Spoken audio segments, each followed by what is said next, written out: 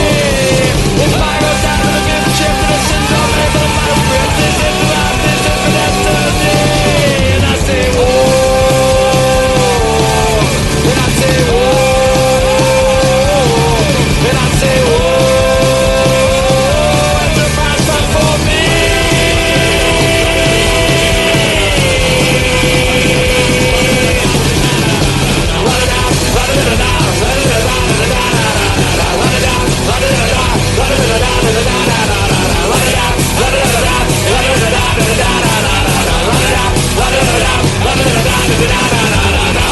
My name is Morgan Freeman, and you're listening to The Kevin Holly Show. You're listening to WBRFM, real radio for real people.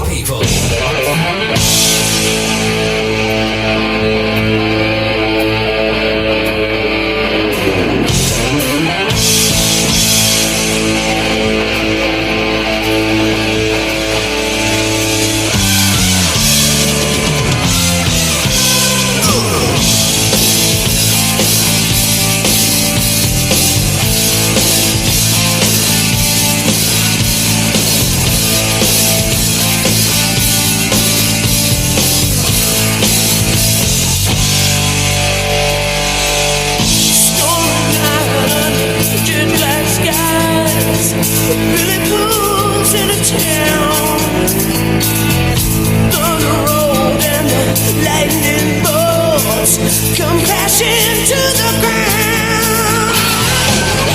Cold as ice, hard as stone, as he walks into the room with another man who is feeling the same way. All hell's breaking loose.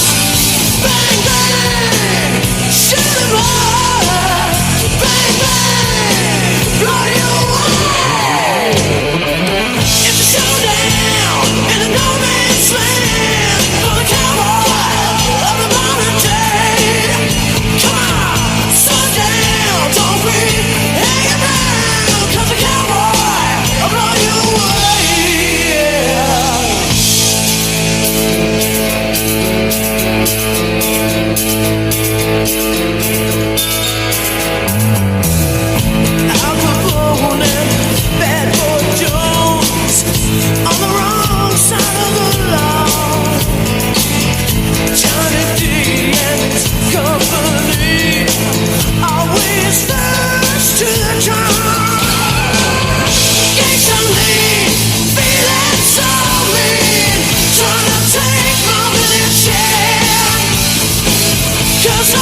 leave me a message.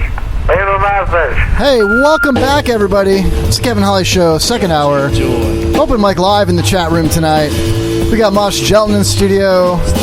We got me, your host, Kevin A. Holly. What's up, everybody? I'm really excited about tonight, man. A lot of fun things happening. I gotta tell you, Mosh, kill that AC, man. Kill that AC. You're right. Yeah. What's up, man? Oh, yeah. Get that noise out of the background here. Oh, yeah. See if I am proactive on that AC. Dude, you're golden on all of it. Everything tonight, Mosh, you're gold. Thanks. Dude, so check it out, dude. I got something I want to play for you. And I know we got a caller in a little bit, in moments. We got a caller calling in. And I can't wait to talk to this guy, right? But before we get into that, I got a bit that I did a while back. My girlfriend hates it. I love it. I want you to hear it, Mosh. I want to hear it. All right, tell me what you think of this. Here we go. I had an idea. Yes. Okay. So I'm a passenger in a work vehicle. Now, mind you, this is Just Joe was in the studio. I did this show alone, and this is a bit that I came up with. Mainly, this is like going to be if I ever did an open mic, you know. And I just rolled right into it while Just Joe was sitting in front of me during a live show, and I just wanted to kind of like give you a little setup for this. You know what I mean? Yeah. All right, here we go. You know, driving with a newer guy, whatever, training him, hanging out, just doing our thing. Newbie. Yeah, I mean, he's not new, but he got promoted, right? So I'm showing him the ropes, poop cameras, whatnot, right? We're driving, and I'm like, you know, he's got the armrest right on his chair, driving the vehicle, and he's like, man, this armrest, it's at the wrong angle. It's like it's broken. And I'm like, well, I have an idea. You know, why don't you hang like some bungee cords from the headliner, because there's like it's got the little rack behind you and whatnot, you know, so you got little hooks and stuff up there like above your head. And I'm like, you hang some bungee cords down and wrap them around the armrest, and you can position it just right, and then you'll just be able to put your arm on it, and it's mission accomplished. And he's like, and I go, whoa, even better idea. Why don't you just like hang like an arm sling from the ceiling and just slip your arm into it, you know? Then I was like, wait a minute, better idea. Even better. What if I got a couple popsicle sticks, right? And put them in like an X pattern, right? Like a puppeteer, like Geppetto. You know what I'm saying? And I put my hand in there and have several strings hanging down, and then dude, I can help you drive. If you get fatigued, I could just lift my arm up and place your arm on the steering wheel or the shifter, or, you know, maybe in my lap, whatever, you know. Genius. Puppet master. Yeah. So, like, imagine that, dude. I'm driving, dude's armrest is broken. I'm like, I'll put some popsicle sticks together, some strings on it, and I could just move your hand around, maybe in my lap. I don't know, you know? Yeah, you understand where I'm going with this? And then I was like, well, then if... And like Disney, like Pinocchio. You're the puppet master. Yeah, if I do that, you could be driving and skiing at the same time. You know what I'm saying? Right? And he's like, kind of like laughing, like, really, dude, And I'm like, wait a minute. If I take a couple of zip strips, those little cable ties, the zip strips like you handcuff people with, like if you run out of handcuffs, you got those little plastic zip strips, Yeah, Mosh, like, what if I take a couple of those, right? And I'm like, wait a minute, I think I just came up with a new sex move. And I'll call it the Geppetto, and I'll put a couple zip strips around my member, right? And then, right, I'll have the popsicle sticks with strings attached to the zip strips, and then I could puppeteer myself, and I'll call my junk Pinocchio, right? My junk's Pinocchio. Then I started thinking, like, as you start moving the popsicle sticks around, it starts, you can make him dance and do things and stuff, and then all of a sudden he might get excited, he's having a good time, he's dancing, he's like, whoa, what are we playing on the radio? Oh, it's mumble rap, woo! And he's like, yeah, this is fun, I love this is great. And I'm like, hey, calm down, be quiet. And he's like, why? No, I can't be quiet, I have too much fun. And then as he gets is he lying? Is he telling the truth, right? Then his nose starts growing, gets a little bigger, he's all excited, right? Those zip strips start getting tighter, right? Starts choking him out a little bit, and he's like, "Oh my God, this kind of hurts, man! Stop this! It's starting to hurt." And I'm like, "No, it doesn't hurt. You're lying. Look at your nose growing." Great Pinocchio. As I'm puppeteering him, and he's dancing. He's like, "Oh, this hurts! Stop it, please! It hurts." No, it doesn't hurt. You're lying. Look at you with your nose growing. You're made of wood. How can it hurt? He's like, no, I'm a real boy now. Look at me, I'm a real boy. It's starting to hurt. Please stop. And I'm like, no, I'm not going to stop. Right, and then Goofy, we pull up to a stop sign. Somebody's walking Goofy. Goofy comes over to the door, puts his little paws on the windowsill of the van, and he looks in and he's like, "Whoa, what seems to be going on in there, Pinocchio?" And he's like, "Make him stop, please. Geppetto's hurting me. It's starting to get really tight. I can't breathe." And I'm like, "No, he's lying. Look at his nose growing. He's totally lying." And then Mickey Mouse comes over. He's walking Goofy, And Mickey Mouse is all, he's like, oh, hey, what are you doing to Pinocchio? Oh. And I'm like, I'm not doing nothing to him. He's fine. Leave him alone. Pinocchio's all, no, it hurts. Please make Geppetto stop. It's hurting. I feel like I'm going to throw up. And I'm like, he's not going to throw up. He's not even real. No, I'm a real boy now. I really am. And then everything starts getting really crazy and exciting. And, oh, my God, what's going to happen, right? And then I'm like, you know what? I know he's lying. I'm going to get the truth out of him. So I take the shower head, right? And I put it on pulsating, right? And I start waterboarding him. And I'm like, who do you work for, Pinocchio? And he's like, say it. Who do you work for? And he's like, Walt Disney. Walt Disney. And then I started thinking, like, we can't mess with Disney, man. You know what I mean? Bernie, you get Arkansas-ed. What would happen to me if I messed with Disney? So I got to cut the cord, man. Cut the cord. You know what I mean? Got to cut the cord. It's not going to work. I'm sorry. I don't know what I was... You have no words. No. You went full Jeff Dunham on that. Don't listen to him, man. He's a liar. Just saying. Anyway, so welcome to the show, everybody. It's the Kevin Holly Show. It's live. It's Wednesday night. We got Just Joe in the studio. Right into it. What? Yeah, you know what? I don't know, man. I think, like, I'm looking at the chat room. A good friend of mine says, please let me know when you are going to do this at an open mic. I will come support you with honesty. I said, thank you. Okay. And then he says, you thank me now. We love honesty. I do as well. And honestly, I've never put zip strips on my dick before.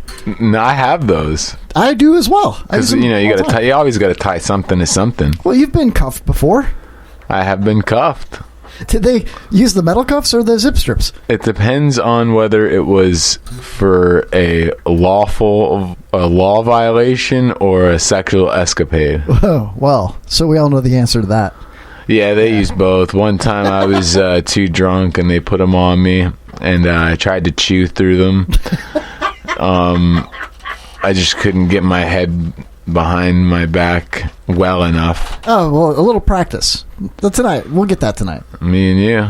Sure. Babe. Whoa. Can I call you babe? No. Okay, I won't. No, whoa, bro, no. I'm sorry. It's not going to work? No, it's definitely not going to work. It's never going to work. No, not at all. So, Mosh Shelton, the only person I know that got cuffed for a sexual escapade and then went out and bought his own zip strips. Yeah, escapades all over the place. Joe. What? Come on. What? If you're rolling with me, let's go. Yeah, I battled the dude Killahsiz that's calling up, my dog. I battled him. And I think... Hi, this is Ron Jeremy. Oh, I'm sorry. You're listening to Porno Sonic.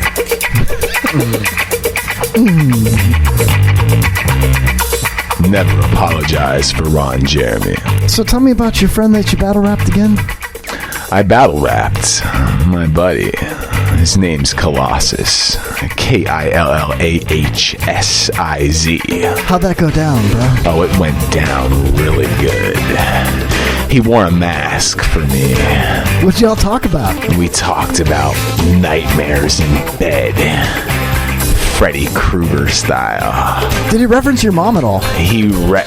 My mother was there, standing behind him. I didn't understand it at first. I understood it at second, but not at first. What about third? Did you get to third base with your mom that night? Third was a non-thought. It was like a distant, ominous cloud just hanging above. And we duked it out, and it was pretty dope. We freestyled mid-round. I kind of liked it. It got a lot of views for the channel, and Mikey got dealt those hands. How'd those hands feel, Mikey? We'll ask him when he calls in. Oh, he'll be calling in. Got 4 minutes. How many battle raps did you ever do with Porno Sonic playing in the background? Let me try to do it right now. Hi, I'm Ron Jeremy, and you're listening to Pornosonic Battle Rap. Yo. With my dick. Ain't nobody gonna be scaring me unless his name is Ron Jeremy. He'll come into my house on some sick shit. He'll probably slap me in the face with his big dick. Look at that dude, dog. And I must ask. I want to say I must ask. Why in the 70s when you did porn, you had to have a porn mustache? Doesn't make sense. I'ma tell kids, yo, that dude kind of looks like Tom Selleck. If I'm looking right here, yo, what's wrong? It's the type of time that I'm on. Having sex with your mom. I'm the bomb. I do it all night. Live it long, live it long. Oh yeah, smooth sounds with Mosh Gelton. Sometimes battle rapping is a little bit more sexy than it should be, and that's okay. I give it to him good. I give him that dick. Head first. One time I saw a battle rap event that was real sexy. It had James Brown. He was like,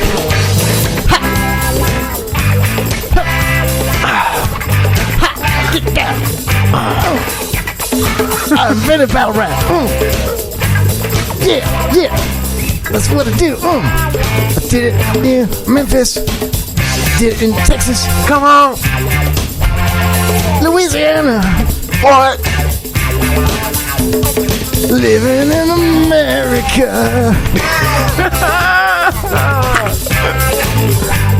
With your mom. Mosh's mom. I invented Mosh's mom. Kevin's naked right now. That's Okay, usually how class, all my... Our final exam will be coming up at the end of this week.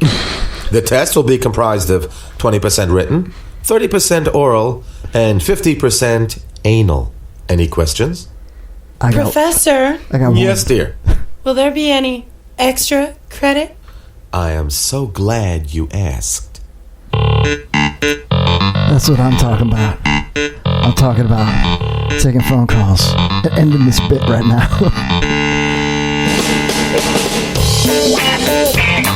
All right, Mosh, I've had enough of this, man. I can't do anymore. I'm in a trance. Ron Jeremy, that's how he gets laid. He puts them all in a trance, man. Yo, that's how my bars be sometimes, so that's why I was spitting so hot. That was pretty hot. Everybody in the crowd was in a trance when I battled Killahsiz. I believe that. I think he actually probably came closest to beating me than anybody, except for Padlock. I just battled it, but I was a little blasted, but that was close. But me and Killahsiz, we did it in Miami, and it was pretty big. It was a big battle. Yeah. He wore a Freddy Krueger mask. He wore a Freddy Krueger mask. Did he have the hands, the nails too? I think he may have had a hand. Yeah, I think he did bring a hand, and you would see in the footage. But I rapped about the mask. I freestyled about the mask, and he freestyled about stuff that was in the room, and like your mom. Yeah, like my mother. And no, it was a classic. I'm trying to remember some of the words that I said to him. I mean, it was so long ago. It was a couple years ago, but it was a big crowd. Space KILLAHSIZ.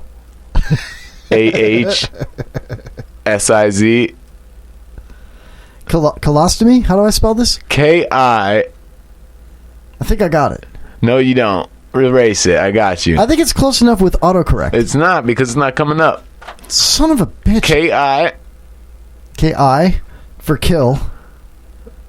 That's it. You got an extra K though in there. Oh, there it is. Top one. You got 3 extra K's in there. Are you saying I'm a Klan member? No. You know what rhymes with Klan member? Transgender. Oh man, why? I don't know. It just rhymes well. How far along is this? How do I get to it? Just click. Yeah, right there. That's going to give it a good rhyme. Oh, look at Mosh in HD. HD. While he was online telling me to get back in the casket, y'all, I was traveling with his moms, tripping abroad, somewhere lost in the Amazon. Miss Mosh jawed my python schlong like a bong, and it kind of reminded a slaw of a 9.5-inch long triathlon. That's him. He's good. But what's really impressive is, if he's getting a bitch wet, he's using the extra fingertip of Mega Six to fondle the dog out of salon, singing Sarah Sarah McLachlan songs. You hard as who? You hard as who? I'm Dude, he's killing you right now. thinking about hoes, bro. Slaying you, dude. Is that a? Can I say slaying? Well, wishing a quarter of the rounds I'm dropping wasn't true. Wishing a quarter of the rounds I'm dropping wasn't true. Then all he would have to do was dodge the Don like that 1,000 dude. But you choose. Mosh is crying during this right now. Not in the studio, but in the video. You're crying right now. Now you can forever rest and finally see what you're amounting to. Bro, you're friends with Voss. And you're like, what, 5'10"? Who's this dude, like 7 feet tall? He's big. He's a big boy. I drove Mosh to get drugs. Wow, that's cool. You probably All right, I'm going to skip ahead to you. smack around his mom. See what you got here. Turn it up a little bit. Paint him. Dead body, light stench, knife wrench, nephew of vice presidential candidate Mike Pence. Now you see me, no undercover. I buck the heat because I'm a cold motherfucker. Rhymes of a whole other structure. Remember, Mikey, nothing's as it seems. We're not even battling, but if we do, this is what it's going to be. We're going to go to the bars. Then we're going to go to the bar and take a shot of motherfucking bean and discuss creating a requiem for something other than a dream. Oh my God, I'm sick. Wow. I'm sick. You look so serious. Stop crying. Who enjoys dressing up in drag. He said I'm friends with Voss, which I'm not, but I do own a couple punching bags. That's deep, huh? Serious. This shit must be a Scotch. You're not even done. Because I am a hot torch. I got a Glock and I'm cruising up the block in a drop top Porsche with God's corpse in the trunk, and I'm pissed off that it's not yours. I'm having sex with your grandma on your great aunt's porch. I'm not sure why, but homie bonjour. Make some noise. Make some noise. That's all noise to me. You can't spell crap without rap. I slid that right by you, dude. See that? I thought it was dope. I'm pushing buttons. I'm testing boundaries. And kicking ass and taking names. I came here to do two things tonight, Mosh. Play some Porno Sonic. Fuck some little bitches. And you don't see any Porno Sonic. I'm all done playing it, baby. You're all done playing it. Where's this young cat calling in, man? Alan Keys, welcome. He said he's been blowing up the phone, and it's 727-550-7886. That's correct. So if you guys want to call in and weigh in on some serious, because we ain't really, but the number is 727-550-7886. You can call in and talk about all this, and we'll I'll personally, I'll battle rap anybody. Exactly. I don't care. I'm not even a battle rapper, dude, but I'll do it. But we're waiting on Killahsiz, one of the number one. He's literally one of the number one battle rappers in the state of Florida right now, and I can't wait for you to hear him spit. I don't want to hear him spit. I'm just saying. I would consider this. Consider this. That's me in the corner. Sorry, that's all I think about. Consider me in the corner for just a moment. I got you. So, what if I decided to become a battle rapper? Like, not with that attitude like, oh, anybody can do it. Because clearly, not everybody can do it. But what if I just decided to like really put my heart and soul into it, become a battle rapper? Right. I would potentially already have been kickstart mentored by the best. By Mosh Gelton, by Ryan Viafora, by Killahsiz.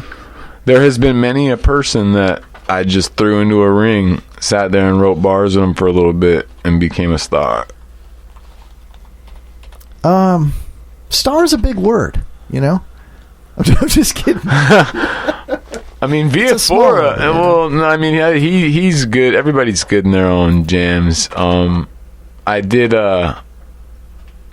guess nobody's starring it. Well, I am a failure. You're right. Completely and totally. Utter failure. Loser. My mother's not happy with who I am now. She's happy at the battle raps, though. Bro, every morning when she has to wake up and step over me to get to her coffee. Where else does she get a bunch of black dudes to talk about her coochie all at the same time? Nowhere. And that's what I'm saying. I'm responsible for that. I will engage in this, and I'm responsible for that. And she likes the width. She's more of a breadth kind of gal. That's a big word too. A breath. That's gonna be my dog, Colin. All right, hold on a second. Let's pull this caller in right now. Here, I got this. Hold on, we got this. Welcome to the Kevin Holly Show. Oh, hey, gentlemen, what's going on? Hey. Oh, shit. What's up, man? DeMarco. What's up, bros? How you guys doing, man? Nice to meet you. I'm good. Nice to meet you as well. I'm Kevin. That's Mosh. And we're talking to Killahsiz. Son of a bitch. I obviously know you. Man, you were so fucking... You were doing it. I wasn't even going to chime in. I was like, he's doing it. Killahsiz. Yes! You Mosh did that. had to help you with that because that's definitely Killahsiz to anybody who has not yet. Killahsiz. I'm guilty. What's up, Killahsiz? How are you, man? It's super staticky. Is there anything you guys could do on that end? Yeah, we can encourage you to just deal with it and just roll right through it, man. We don't hear any static. Bad about. Yeah, man. No, no. I just want to be able to hear you guys and speak. I think, Kevin, I think he's saying that y'all have static, like some sort of static beef. Yeah, no, I know. No. We don't have any static beef. We don't have any regular beef. No, I'm trying to see what the status quo is of this entire evening. Oh, yeah. No, you guys sound perfect. I mean, what did you think of that? No, what did I say? I don't know. Yeah, no, you're perfect, man. Hell yeah. Who are you guys again? So, I heard Mosh tell me, okay, I watched a little bit of you battling Mosh, and, I just clicked through the thing, so I didn't start from the beginning and watch it till the end. And I started with you, and you went off for like 5 minutes, and I'm pretty sure I saw a tear in Mosh's eye on the video. I'm glad you saw that because people usually miss that, and it's one of the key factors of that whole battle. So I'm really glad that you were able to pick up on that, man. That means a lot. I fucking wrote it. You deserve it. Bribe.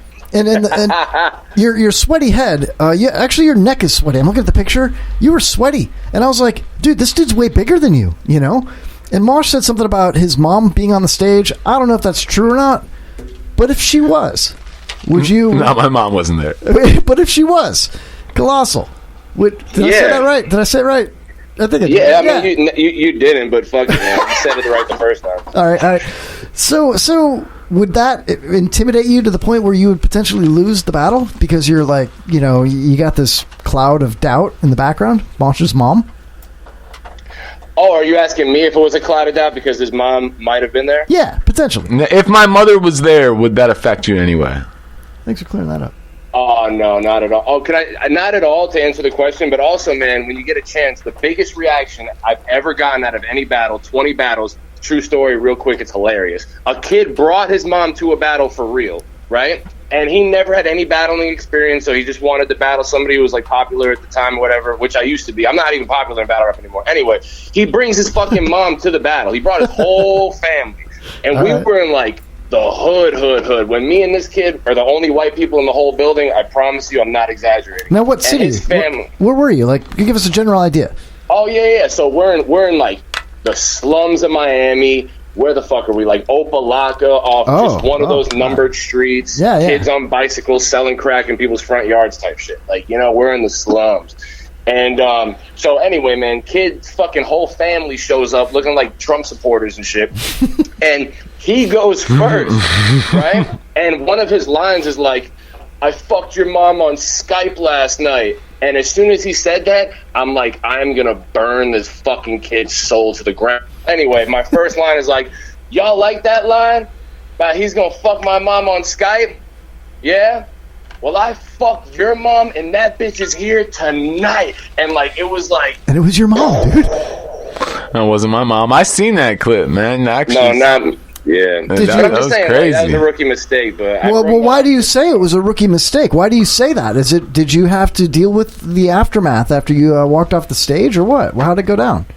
No, they didn't even say anything to me. No, but if people, hopefully people understand that this is entertainment. Like, obviously, like, if his mom came up to me, literally, all jokes aside, the first thing I would have did is like, ma'am, I'm so sorry. Apologize, It is what it is. I want to show that it's good energy, but if it's a battle, like, it's the battle. I agree, man. I'm anti-PC unless it's I don't like the hate speech or whatnot. But I'm very easygoing when it comes to language. I mean, is Kmart gonna come get mad at you because you made fun of the dude's shacks that he's wearing? You know what I'm saying? Like, you got to just be able to say whatever. If it's a blue light special, you got to be careful. You choose your words, man. I'm right with you guys, man. I'm the most freedom of speech pushing guy. If you can't understand what's hatred and what's like just for fun and entertainment, then go live some life, and maybe we could talk later. I guess. Yeah, I don't know. Change the channel. No big deal. Yeah. Exactly, bro. I couldn't agree more. I'm right with you on that, man. See, now it's going to be hard for me to destroy you in a battle rap scenario. I hope you don't feel bad for the shit that I wrote about you. Yo, before you murder him, I got a quick pop quiz question for you, man. Oh, okay. Let's do it, bro. I'm going to give you 5 separate words. I'm going to give you 5 words. As soon as I say the word, you give me the first word or phrase that comes to your brain that rhymes with it. You ready? I'm ready for you. All right, you ready? Word number 1, here we go. Rapist. Rape. Something has to rhyme with rapist. Fuck, man. Rapist. You can spit a bar with rapist as the rhyme. That's the option. Either rhyme it or use it in a bar, right? But he's got to rhyme with rapist. Okay, yeah. Like, I would do yo, I once kicked this rapist right in his face with my K-Swiss. Okay, no, if we're just doing if we're doing that, then fucking, I went to breakfast this morning, I saw a rapist, and he was the guy that served me my Nova platter and caper. Something like that? Yeah. Okay, now I just want to... and I left him a great tip. You're so gracious. That was some great shit. After we both sucked 8 dicks. Take 6. Syllable going. Oh, he hit me with the... Oh, Killahsiz will suck a dick with us, bro. We're all sucking. What is us? No, what? Did you know I suck? You know you not suck. Me. I'm what? Good. Yeah, what? Okay, Ku Klux Klan. The Ku Klux Klan was started by 2 tough men. They actually inspired me to throw up the hood and move my pen. Ooh. I can't do it, man. I'm giving away secrets live on the air, but it was actually started by this cool guy, Ben. Okay. Yeah, all right. We can keep it going now. We're loose, baby. I got you now. Erectile dysfunction. Erectile dysfunction. Can you at least give me a tongue kiss? Because my nuts itch from lack of function, which kind of rhymes off dysfunction, but I had to diss something. And lastly, just hit it with catchphrase. A what? Catchphrase. Catchphrase. Dude, I don't know about you, but I'm totally trying to catch AIDS.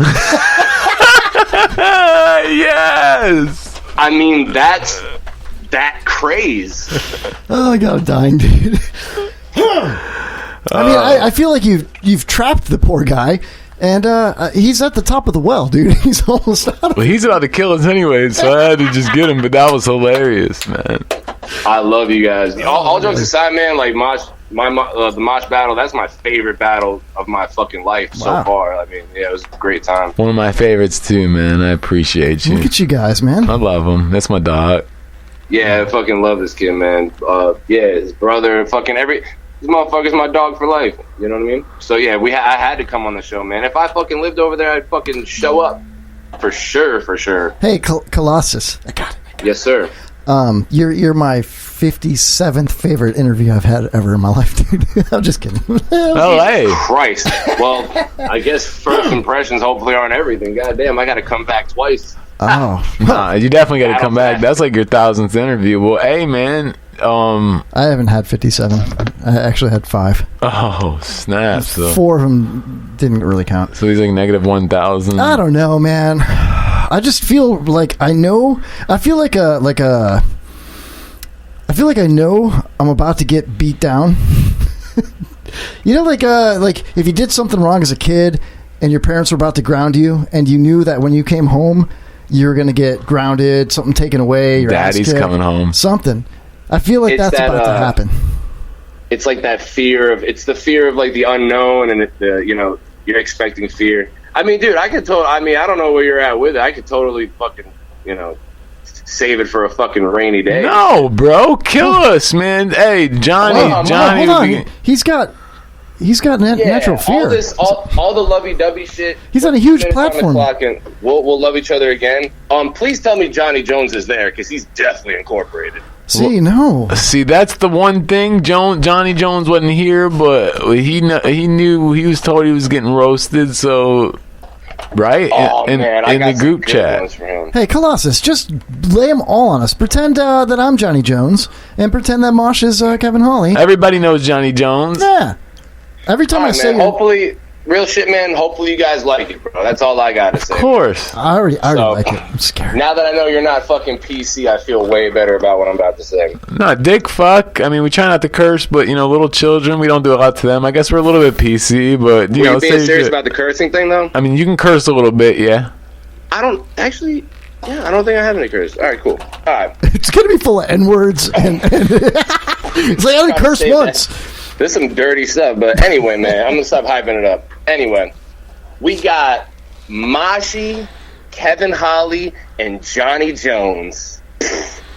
3 full-blown faggots who can't find a home. What a queer posse. Mosh asked if I could break down the door so no one hears John. Plus, he's a Jew, so what he brews is real sloppy, but come Christmas, he'll still make a wish list that requests his chin gets decked with the balls of holly. Kevin! Yeah! What? We should have met sooner. Let me guess, bro. You were too busy with Avenger bloopers looking like Robert Downey Syndrome Jr. Oh. Mosh.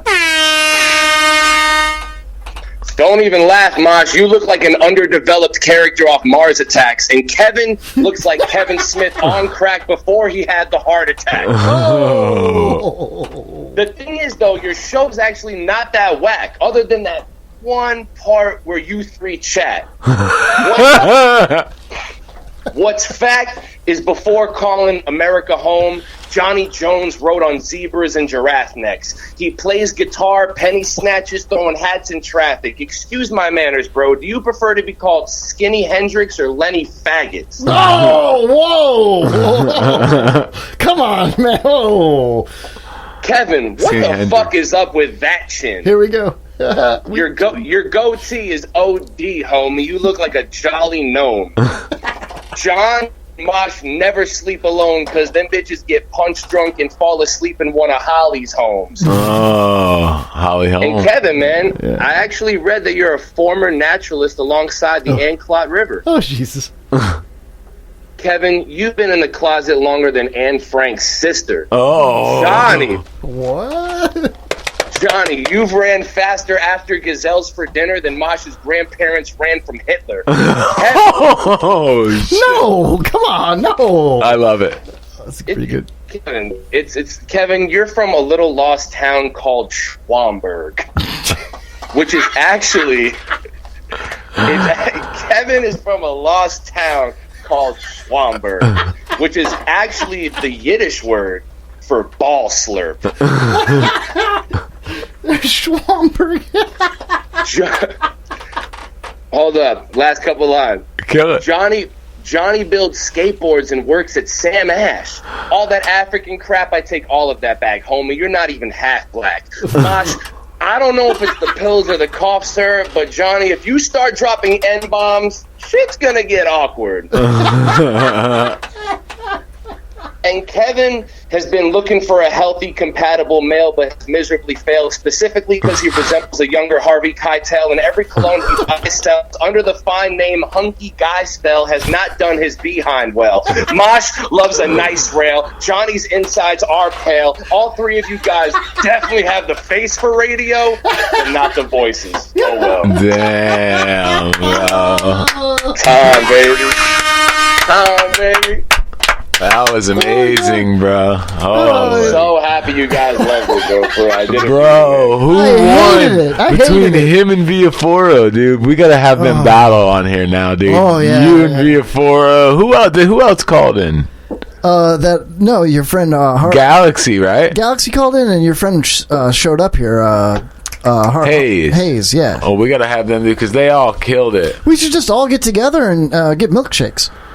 Bro, I'm so down for that. That sounds glorious. I've already battled Galaxy, fucking Mosh, and Via4 in real life and shit. Yeah, This guy's my new hero, man. This is one of this dude. This was. I mean, I love Galaxy's my partner, bro. But Via4 was crazy. This one was almost. This could have been beat. This could beat it. If I may weigh in, I gotta hear Via4's then. Dude, you have to. Via4's was the type of I call it a roast to myself. You know, I feel like I got roasted.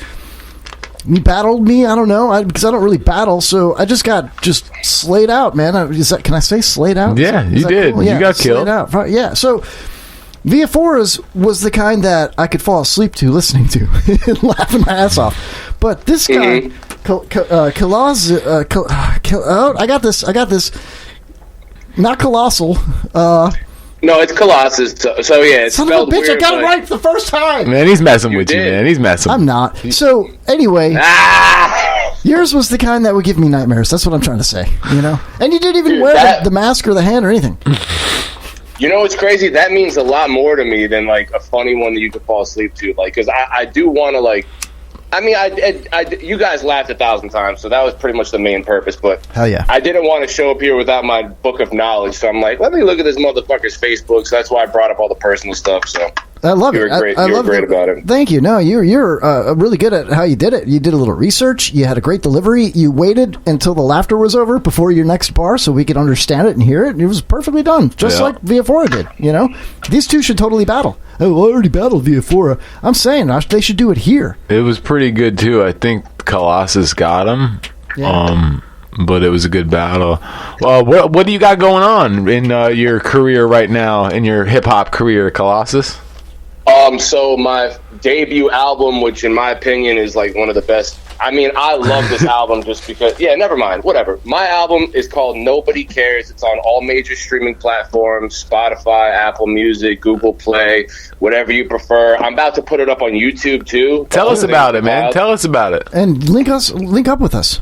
I'll show you. So the album, dude. I mean, so I've been battle rapping for a few years. I have a little echo in the background. Is there any way to adjust that, or yeah, here you go. Big of a deal, I guess. It's better now. Not to be. Just deal with it. Just I encourage you, deal with it.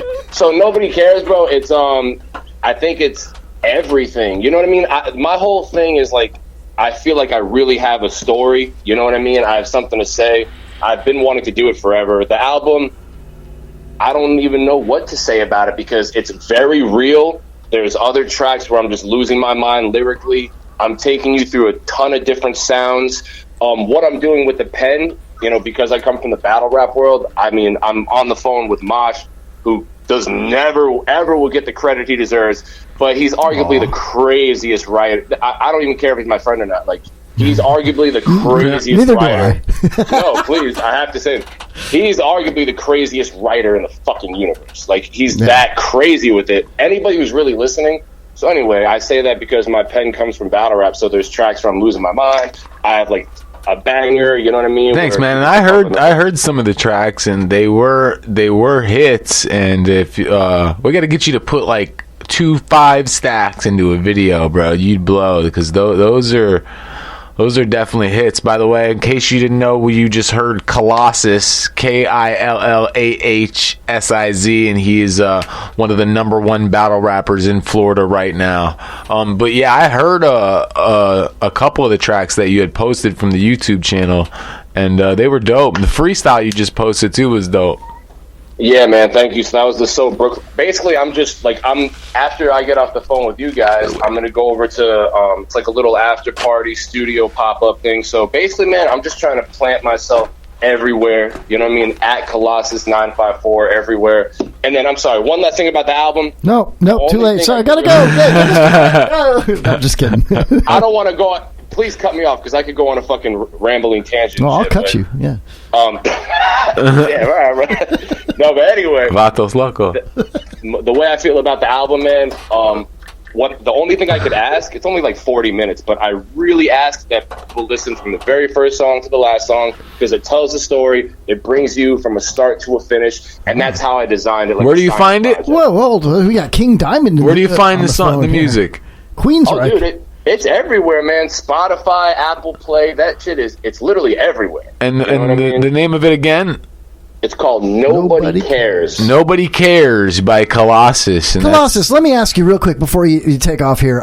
Growing up, I'm sure you listened to more than just hip hop and rap. Did you enjoy like hair metal or any of those 80s, early 90s rock outfits? I respect it all, but I mean, to go into the rock category, like Slipknot, System of a Down, like those are like maybe my two favorite bands. All right. Before that? How are you? You're a little younger than me, I bet. How old is this guy? Like 30, 25? 28. 17? But 28, wow. So, bro, my point is that there was a band called King Diamond, like the 70s and 80s, and then Queensryche got big after that, and both bands played. They both, all their albums told a story from beginning to end, if you kind of feel me. And so to have your own album where you say, listen to it from the first song to the last song because it tells a story, that to me, I'm already intrigued. You know, I'll tell you this, man, just to interject, like, I'm making music primarily for people who are going through really fucked up things. People who are fucking going through depression, going through addiction, going through suicide, fucking shit, going through eviction. Like, that's right. No, honestly. No, I hear you. Yeah, it's a taboo subject. I'm sorry. You did say you're writing music for people that are going through suicide, and I don't think that they're gonna get a good spin on your music. But well, I didn't tell you that my album's actually #1 in fucking all fucking afterlives right now. All people that kill themselves. That's what they kill themselves too. As they're putting the toaster into the bathtub, they're playing some Killahsiz. See, what's funny is that they might want to kill themselves through the album, but if they make it to the very end, and if they're listening, there is a message why they should not fucking do it. I love it. There should always be a reason for it, you know? So no, that's good on you, dude. That's awesome. Yeah. That's what the fuck I'm here to do, man. Like, seriously, because honestly, I love everything, but give me something with a little bit of fucking content in it, and give me some truth about yourself. If you listen to the album, you'll definitely learn some things about me that are 100% true, you know? Yeah, but you're not that interesting to me, so I might just pass. Well, maybe not you, but like another, like a better person. Not like... Oh, that's great, man. All right, so God, dude. let's have this gentleman ride us out to break, man. Let's do it. It's time for break. Let's have Killahsiz. Colostomy. I'm sorry. I should have chose a different name. It's my fault. No, it's the spelling. I'm just dyslexic. I'm sorry. Don't beat yourself up, bro. Like, I don't fucking, nobody ever did this shit. Dude, he's messing with you, man. He's been messing with you the whole time, bro. He knows your name. No, I'm messing with him too. Oh, all right. I didn't know if he knew for real though. Killahsiz. What am I? I'm not rubbing his back and shit. Thanks for showing up, dude, and roasting us and having fun with us and being a good sport, dude. And I encourage people to check it out, man. I messed that up. How? How'd you mess what up? Because if you would have kept going, it would have organically, and he knows that he's messing around, it would have been a great... Are we in school right now? I mean, who cares? But we could have killed that. That was 5 we stars. Already killed it. It was already 5 stars. Well, I mean, you're right. Yeah, it's not going to work. You're bringing it down, and it's not going to work. It's not going to work. No. He's right. Ah, man. Killahsiz. Yes. Dude, thank you. I appreciate you. No, thank you guys, man. I really, really appreciate you too, man. It's just been fucking hella fun. So yeah, tell VF4 he could fucking die again and do it. Thanks, brother. And it'll be you can listen to it all night. I mean, live until the show's over. Long, it's at Spreaker.com/The Kevin Holly Show. And tomorrow and all week they'll be able to replay the show and pretty much forever. All they got to do is go to the website that I sent you, and it's Spreaker.com/The Kevin Holly Show, and they can listen to this back. And if you want to pull the segment and post it on Facebook or whatever you want to do, we appreciate you calling, man. You're the GOAT. Of course, man. It takes a goat to know a goat, bro. Absolutely. I'll share it everywhere. Tell everybody about it. It's been fucking fun, man. Thanks for having me, for real. Appreciate you, bro. Thanks, man. All right, gentlemen. See. Have a good night, bro. That niggas got me hot.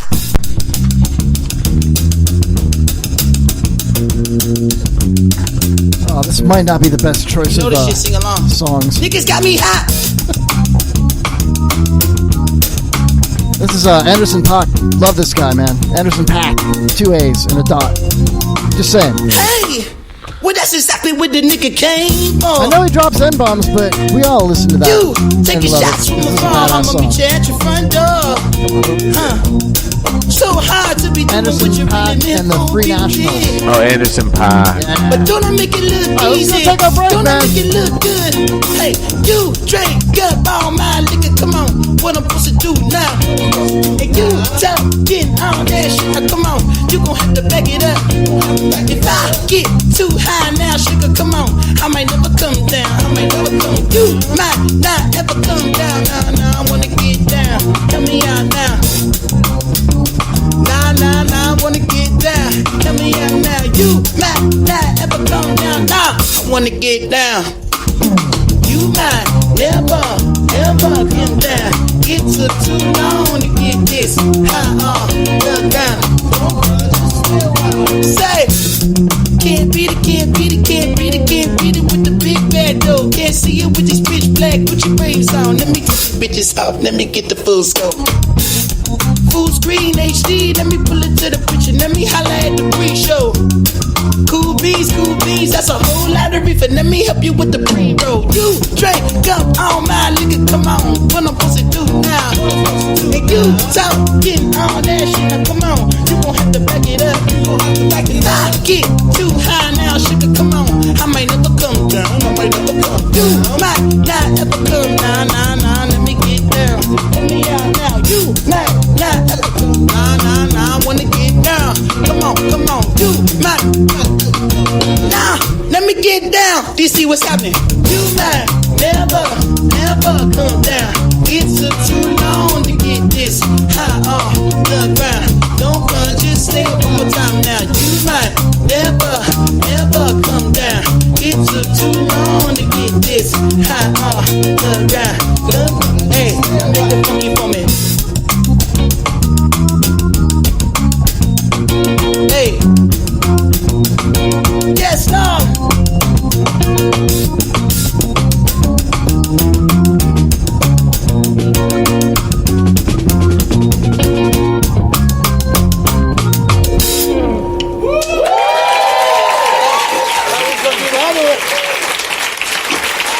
Yo, welcome back to Happy Hour. Why is there that echo? Better. Welcome back to Happy Hour. I am your host, Ryan Hoppy. I'm your co-host, Steve Miller. And I'm your echo chamber. Holly. All right. Before we wrap up the show. This echo, is this classy news? Put the echo on for classy news? What did you do? Nothing.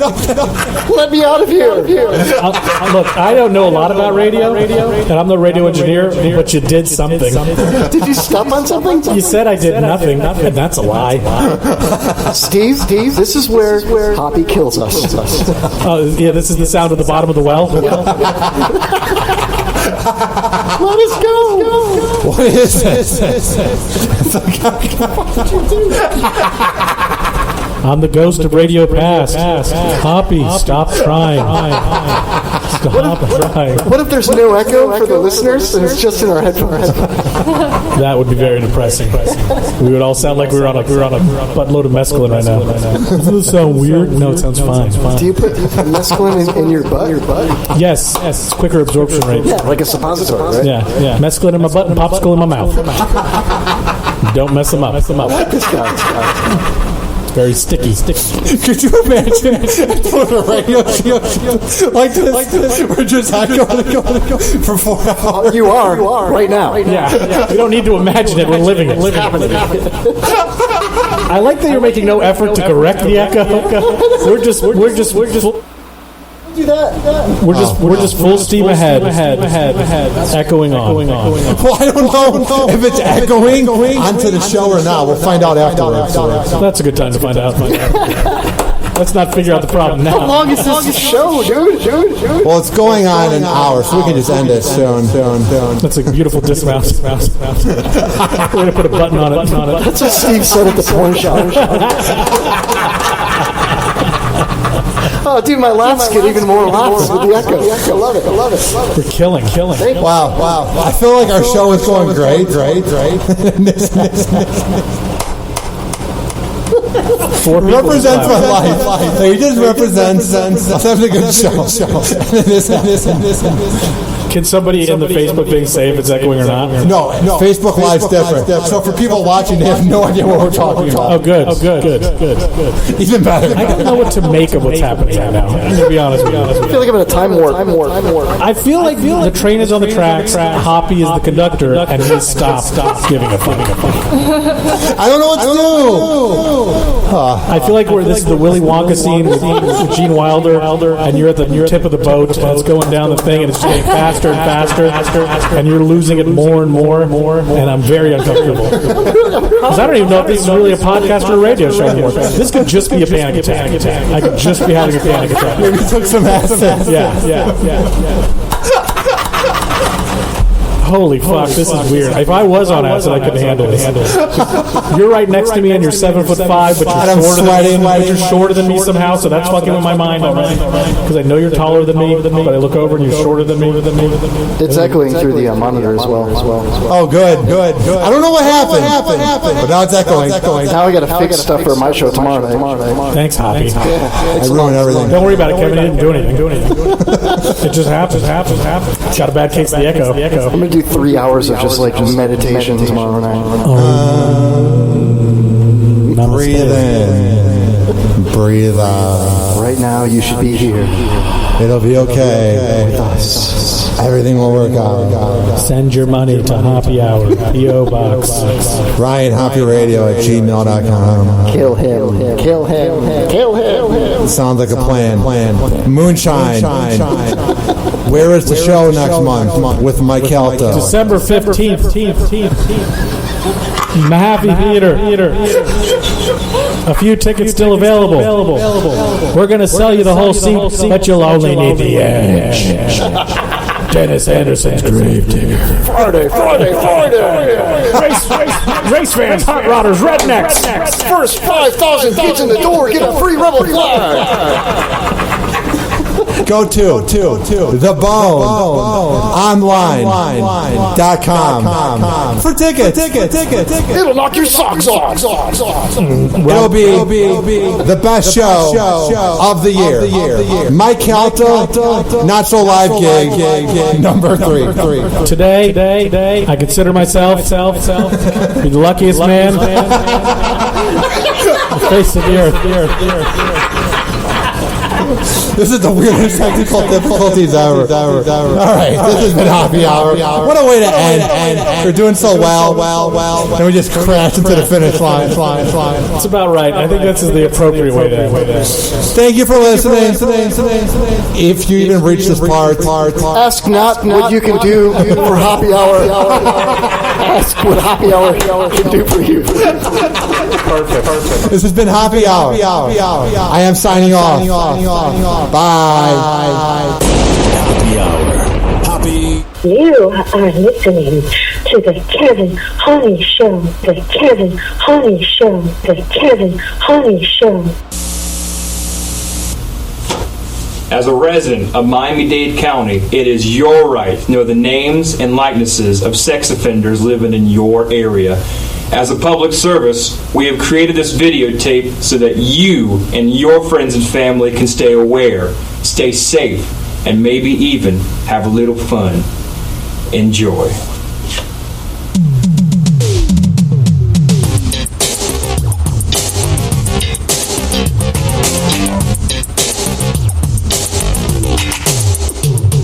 State of Florida has asked us to disclose our sexual crimes to you. We were bad, but now we're good. We're moving into your neighborhood. You know we're trying our best to be functioning members of society. We're not here to start no trouble. We're legally required to do the sex offender shuffle. I'm Larry Arthauer, and I'll refrain from touching my neighbor's kids again. What I did was not too kind, but I'm a nice guy, you'll come to find. I've got a backyard and a real nice pool. Y'all should come over for a barbecue. We can make some cold drinks in my blender, but do keep in mind that I'm a sex offender. Vernon Douglas is my name. My battery arrest is what brought me fame. But there's much more to know about me. I love to dance and I love to ski. I zip and zoom on through the snow. Just strap on my boots and watch me go. But I I can't ski until December. Till then, I'm just a sex offender. I'm Charles Dolan, dropping rhymes. I've been arrested 7 times. I know that sounds like a lot. 3 of those times were for vandalism. Feel real bad, I got caught. Might do it again, probably not. I'm not here to make pretenses. I'm here because of my sex offenses. I'm Sam Pound, I'm number 1. Apologizing for what I've done. In case you were wondering what that was, I snuck into a bathroom and I eat no truffles. I'm just here to do the sex offender shuffle.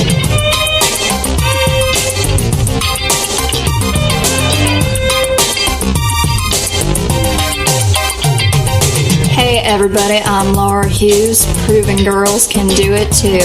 And by it, I mean touch your cousin. Was it worth it? No, it wasn't. You won't find me in your child's playset, cause I gotta wear this ankle bracelet. I'm not here to go on a bender, I'm here because I'm a sex offender. Last name Bermholt, first name Mark. I'm moving in somewhere on your block. Not in a house, but in a van. If you need me to move it, I sure can. The last thing I want is any trouble. I've learned my lesson from the sex offender shuffle. I'm the one they call Arthur Chase. They said I didn't have to show my face. My first trial ended in a hung jury. If I'm found guilty, they'll unblur me. I'm not the necrophiliac Arthur Chase. That's a different Arthur Chase. I'm not here to be my own defender. I'm here because I'm possibly a sex offender. Okay, real quick, I'm not like these people. Okay, there's an extortion plot by my ex-wife who's the only witness, and she's trying to take away my kids. And I'm not here to pack my duffel, I'm just here to do the sex offender shuffle. State of Florida has asked us to disclose our sexual crimes to you. We were bad, but now we're good. We're moving into your neighborhood. We're obliged to admit the crimes for which we were convicted. We're not here to start no trouble. We're legally required to do the sex offender shuffle.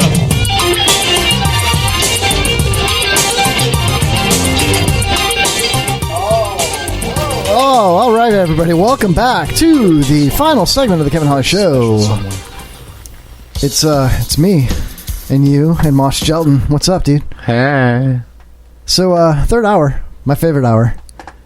It's gonna get stupid. Come on, why'd you gotta lie? You know you're my daddy and shit. What?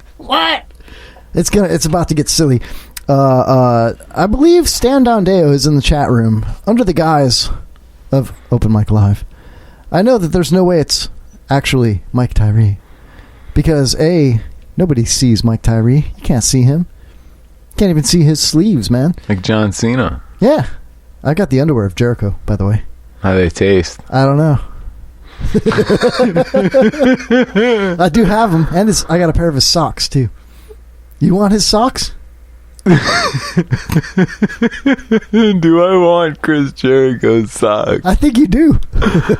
But you can't see John Cena socks. Is there some sort of authenticity? Certificate. You forgot the word certificate. Authentication. Certificate of authenticity. I can't even speak. You're making me dumber. I bet you.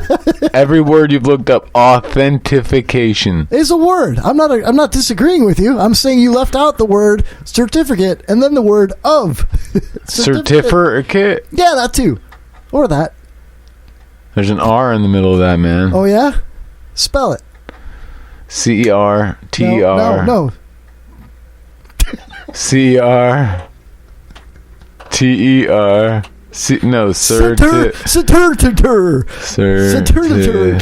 C-E-R-T-I-F-E-R. No, it's not going to work.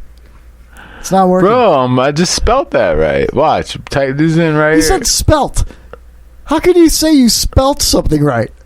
That might be the greatest oxymoron of all time. Bro, I spelt it right. Watch this. Spell it. Wait, how many T's are in spelled? Sorry. How many T's? Yeah. There's one T in spelt. No, that's not how you say it. And I'm going to tell you why. Because spelt is an ancient grain that is a subspecies of wheat. See, spelt and wheat are similar in terms of appearance, you know what I'm saying? But spelt has a stronger husk, and it's slightly different with nutritional content. I was talking about... Off the top of my head, I believe the water concentration in that is a little bit less than a shuck of corn. Well... A husk of corn. I'm going to call you out on the husk. Is it a husk of corn? I believe it. This is too corny. Mosh, it's time for the pyramid game. Okay. Come on. Yes!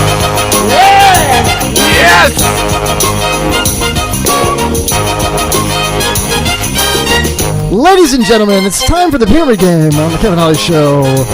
Putting on my pukey radio voice, we're about to play a game where each contestant will guess a secret word in the form of a pyramid, 5 total words.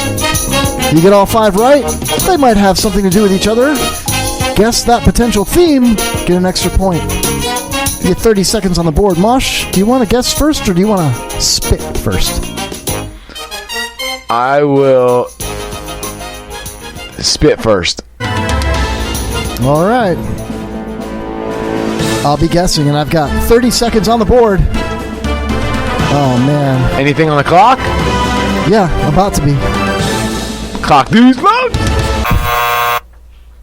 30 seconds. I'm ready. Okay, not a good person. Bad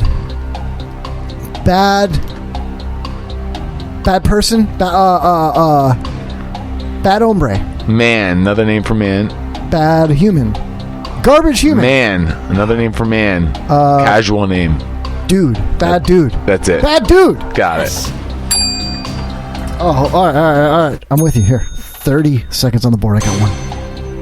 Okay, 2 words. One is no idiosyncrasies.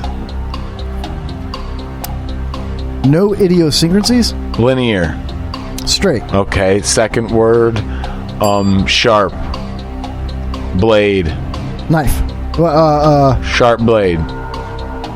What was the first word again? I already guessed it. Straight. Straight edge. Blade. Straight gay. Straight blade. Sharp. Blade with face shaving. Cut. Straight cut. Razor. Straight razor. Straight razor. Out of time. Come on. I feel like I failed you. It's all right. Third word. It's a woman's name. Betty. Jewish name. Old lady. Oh, Esther. That's it. Yeah! Esther is the name. Now, I should have said Mosh. You would find one of these at a pool. Duty. Solar cover. Diving board. That's it. Diving board. Diving nice. board. Yes. That was quick. That was an easy hint. 3 out of 4. I got this. Not great people. Again. Garbage people. No. Not good. Bad. Hombres. Bad humans. Bad man. Bad Small. woman. Bad child. Bad kid. Bad small man. Bad midget. Man, small, young. Bad teenager. Bad. It's a young man. Bad dwarf. Bad, girl. Bad ass. Opposite of girl. Boy. Bad boy. That's it. Yeah! At the buzzer. I'm giving myself that. You get that one. Whoop, no. Whoa. Yeah, there it is. It even wanted to give you the no on that, man. Come on. All right, I'll give it to you. All right, so I got 4 to 5. I got to guess a theme. What are the words again? Bad dude. Bad dude. Bad boys. Bad boys. Straight razor. Straight razor. Esther. Diving board. That's Corn Pop's a bad Corn dude. Pop is Woo! the answer. Oh, he's a bad dude. Corn Pop's a bad dude. He ran some bad boys. I love it. So I got technically 5 out of 6. 5 out of 6. Got 1 wrong. That's it. Just 1. Mosh, man, I hope you're ready. Because I'm just about to lay it on you, bro. Lay it down. All right, pyramid game. 5 words. Mosh, you're next. Here we go. 30 seconds on the board. Your first word. It is, if you are from Europe, you are... European. Wow. Yeah. That's the definition of that. So I didn't expect you to get that quickly. If you're from Europe, you should have said if you're from Norway or something. Number 2. See you later, alligator. After a crocodile. After a blank crocodile. While? Yeah, while. Whoa. I'm a wordsmith, man. I could just describe. I'm a salesman. I graduated the 3rd grade. Good for you. Good for you. Did I steal your childhood? Don't take. You stole my childhood, and sorry, it's not gonna work. It's not gonna work, Kevin. 3rd word. Here we go. 30 seconds. This is if you are of this national descent, your nationality. If you lived in Hungary, you would be Bulgarian. Close. Hungarian. Yes, Hungarian. Well done. You said Bulgarian first. Because I'm thinking there's an adult twist. Of course you are. 30 seconds. Question number 4. 4th word. It's another word for all of us. Or everyone. Everyone in society. It's our... race. Close. Species. You are my... He's good... blank. Mankind. It's something you look into... crystal ball. To see what's on the other side. Somebody potentially naked taking a pee-pee. You're looking through a... Peeping. Close. So now, our all of the... Everyone is the... You are my blank. Sunshine. These are my blank. My only... No, I don't know. People. Damn, I should have just kept going with the peephole. You should have said peephole, go. Should I give that to you? I will tell you how to do this game. Did you say people? I didn't say people. I said it. Did you say peephole? I might have said people. Oh man, we got to rewind this. And did he say people? You got to pick another word. I'll just give it to you. People. All right, I'll take it. Close enough. You know what I mean? Yeah. All right. 5th word. I cheated. I'm wearing this on my wrist. It better not be watch. It is watch. So you've got 5 words. They do have a theme. I'll read the words to you, Mosh. European, while Hungarian people watch. European, while Hungarian people watch.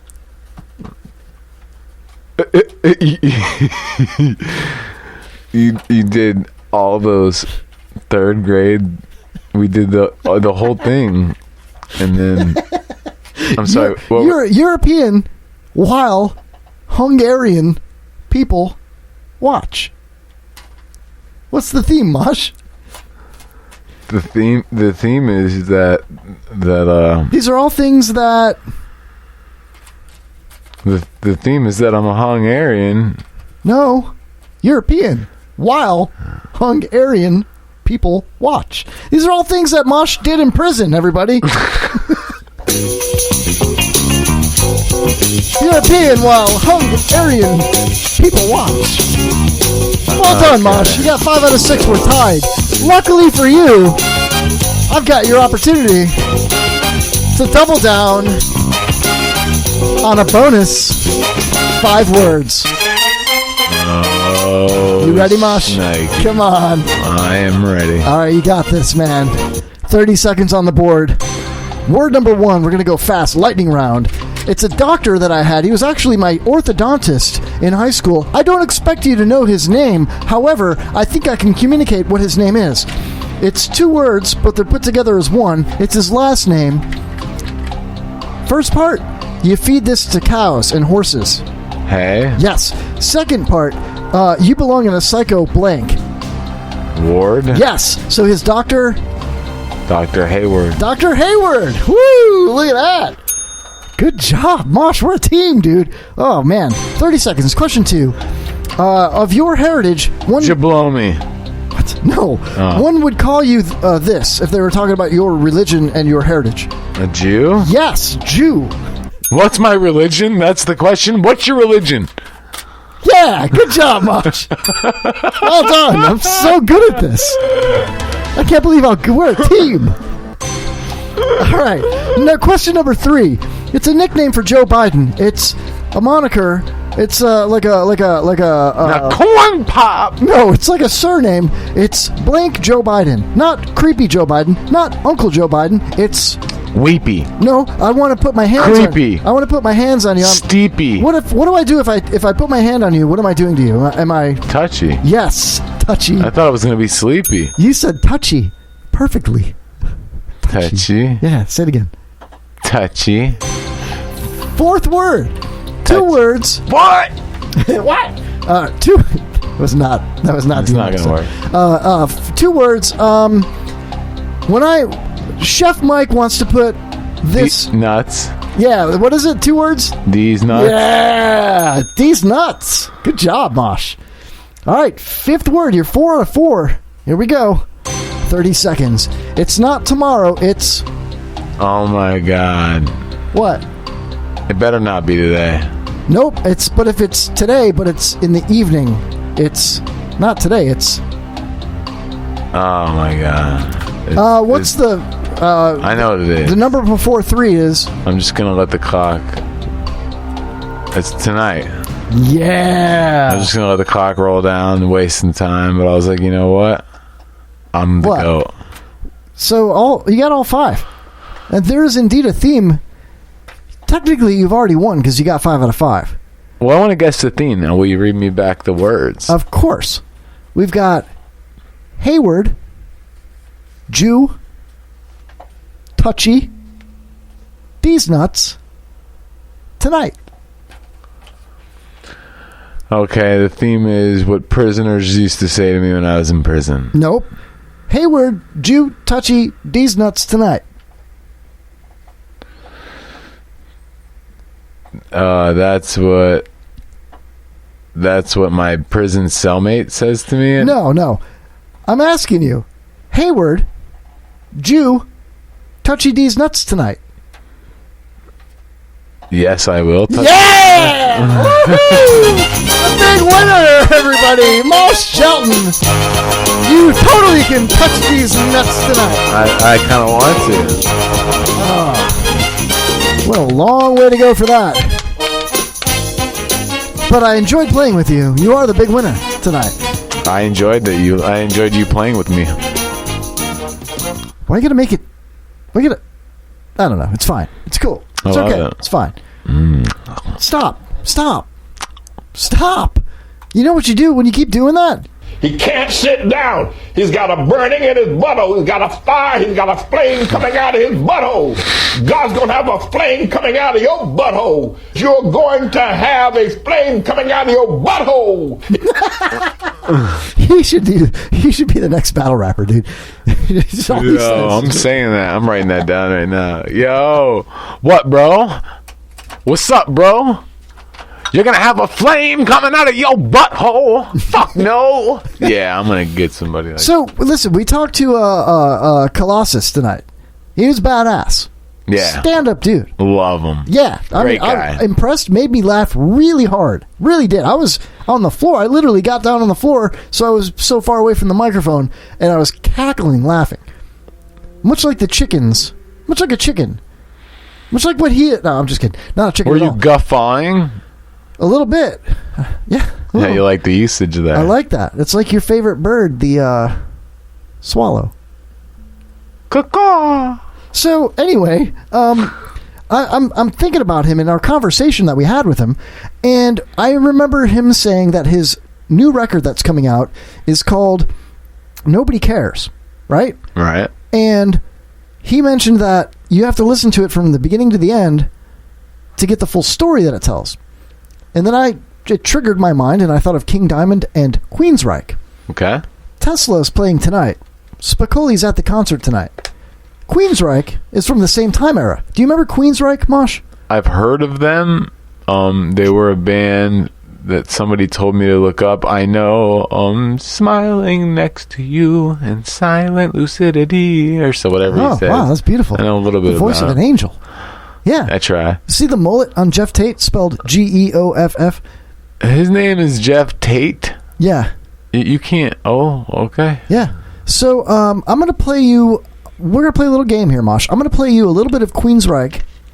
Then I'm going to play you a different song, karaoke version. And I want to see how you think that song will go based on, being Jeff Tate.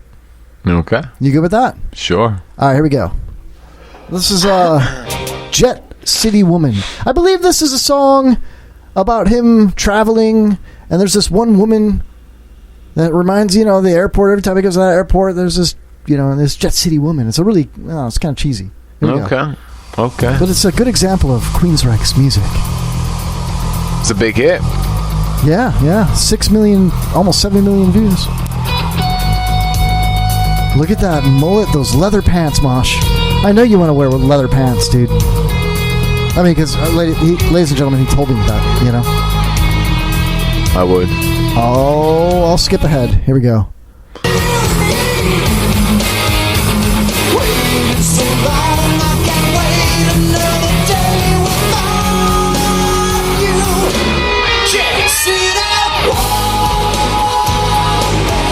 Look at the mullet.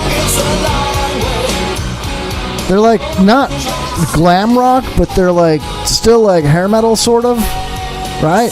But their album tells a story. Now you've got a little taste of it, Mosh. What I want to know is if you can drop some bars, Jeff Tate style. Do you want me to talk about Tates? I don't care. I want you to do it like how you think it's gonna go. All right, here, let's do this one. Well, he sings. Yeah, you gotta sing, dude. I think you can do it. Well, I can't sing, but you're gonna do it right now. Here we go. Well, don't look at that. Don't look at it. Okay. I'll count down for you. Yeah.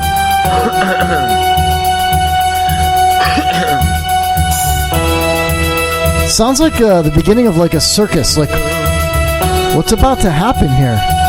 Like an elephant's gonna come out.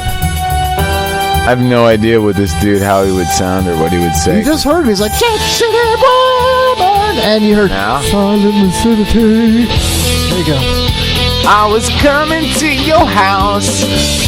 I was gonna show you what you're all about, yeah. And you know what I'm gonna do to your mama. And I'ma come and cause some drama, oh yeah.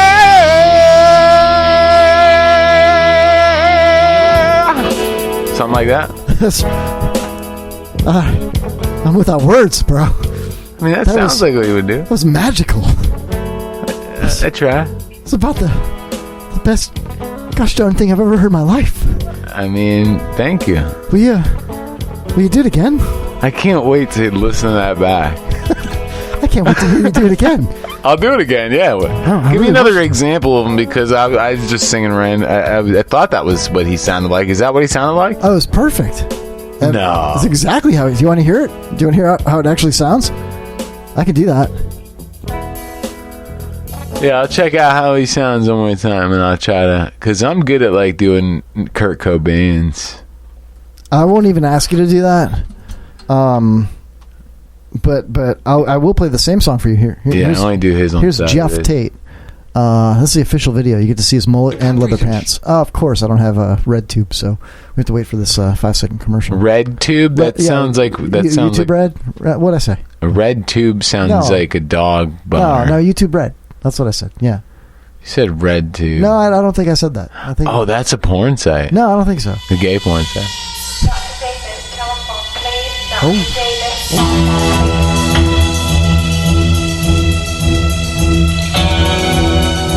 This is telling that story, the guy in the wheelchair. Right, but I'll skip ahead.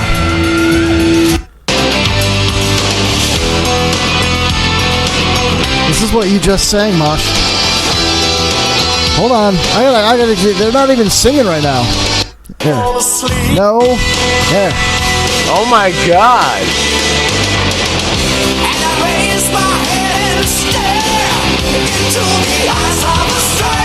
You're like, and then I'll come to your mom's house and... If he holds a note, I'm gonna... Oh, he's got the best voice ever. That's just what I did! I know! It's amazing!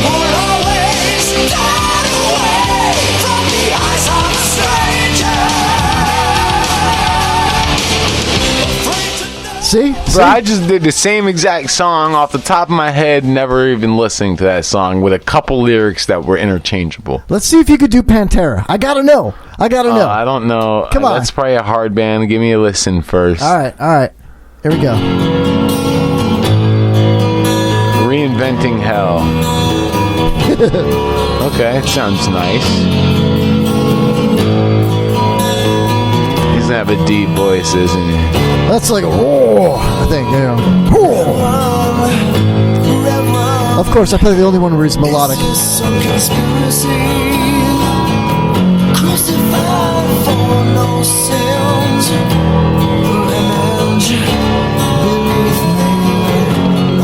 this an accurate depiction of his vocals?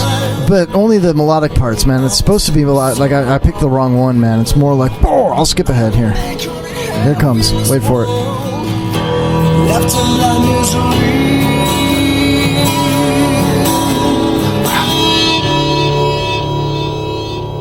Right now? I hope so. Nope, not this song.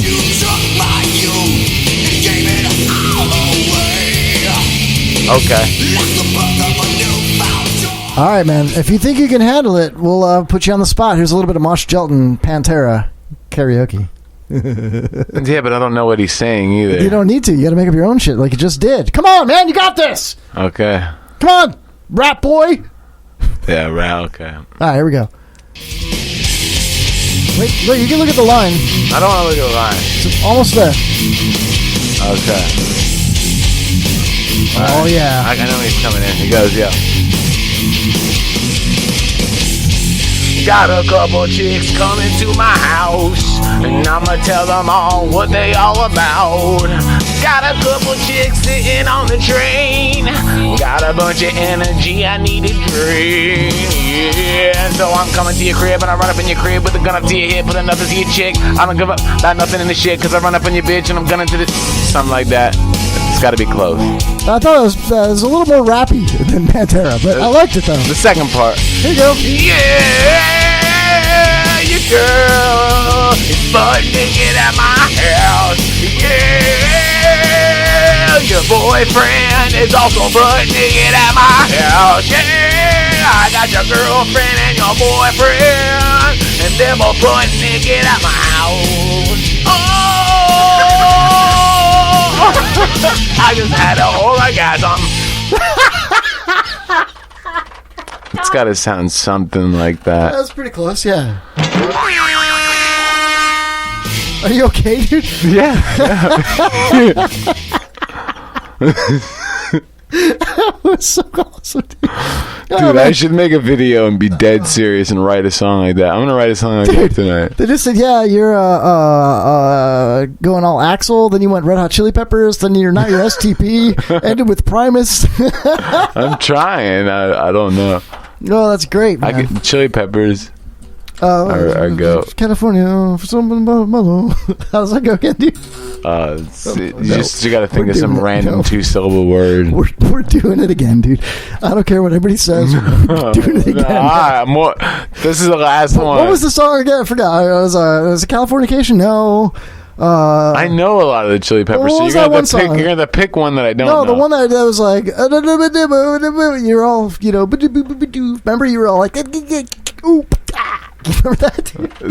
That was last night. What do you mean, the song? Yeah, remember it was Stadium Arcadium. That's what it was, right? That's the name of the album. I didn't know that. What was the song, dude? Yeah, no, this is the one, dude. Here we go. Mosh, you're live.